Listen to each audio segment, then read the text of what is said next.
Hey, what's going on everyone? Brian here. Just wanted to shoot another quick video for you. This time I want to talk about the 80-20 principle. So you may have heard about this principle before. It's an economical principle, but really can be used for anything, and that includes your Kindle publishing business. And so the basic philosophy behind the 80-20 principle is that 80% of the results you do come from 20% of the work. In this case, 80% of the results, 20% of the work. And so what we want to do as Kindle publishers is really try to narrow down, well, what is that 20% of the work that's going to get me 80% of the results? And so I'd like to tell you that personally what I think it is and what it should be and what we should all focus on, that 20%, are two things. The first thing is finding a good niche and keyword, and the second thing is a cover.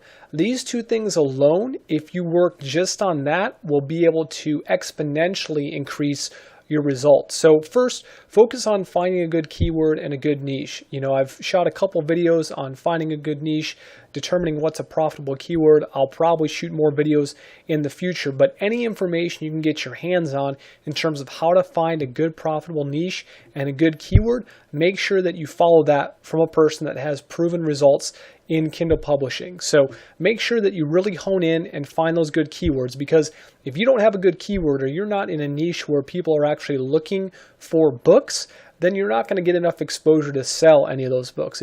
It makes sense. So you want to go after those niches and those markets and those keywords that people are actively pursuing first and foremost. So that's the first thing.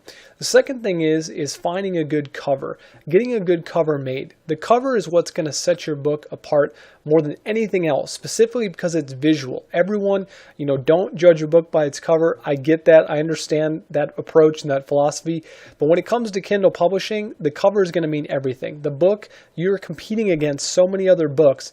You want to make sure that you have something that stands out. So, look for a cover. Look for something that you can brand and kind of create a template, so that if you decide to create either a series of books or you just want to create a brand in your niche, that people are going to be able to tell which cover is yours and it's going to stick out. So, you can go look at other profitable niches or other just books that are selling well in other keywords and other niches that maybe you haven't investigated yet, and try to maybe implement some of the same strategies and tactics of some of those better selling books and utilize that in your current keyword or the current niche that you want to, work on. So make sure that you're doing something different. If they all have, big block lettering on the top and the author's name on the bottom, well, maybe you put the big block lettering in the bottom, or maybe you put it in the middle.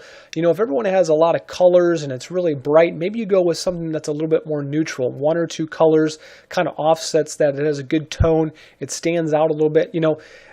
Doing something like a cover and making it creative is not something that I'm going to be able to tell you do A, B, C, D, E and get results. The cover is going to be subjective because everyone has their own creativity, but you can take the principles of other books that have been successful and kind of duplicate a little bit of their efforts to figure out how you can get the best cover.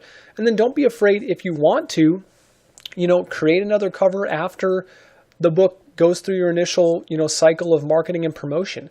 If it's not where it's at, maybe change it up a little bit. Again, if you're in a niche or you have a keyword that's profitable and all the other books on the same page that you're on are selling well, then yeah, maybe it's a cover issue. Now, again, it's hard to know for sure unless you actually go out and do it. But again, really what we're trying to impress, or what I want to try to impress upon you, is that idea of the 80-20 principle. If you can focus on that 20%, which is finding a good cover, getting a good cover made, duplicating other people's efforts that, have success with covers, and then being able to, most importantly, find a good niche and a good keyword where there's actually exposure and people have a high demand for those books. If you focus on just improving in those areas, you can skyrocket what you do with Kindle publishing. So again, take this principle, the 80-20 rule, into effect in everything that you do in your Kindle publishing business, and start by focusing on your covers and your keywords and your niches. Hope this video helps. We'll see you in the next one.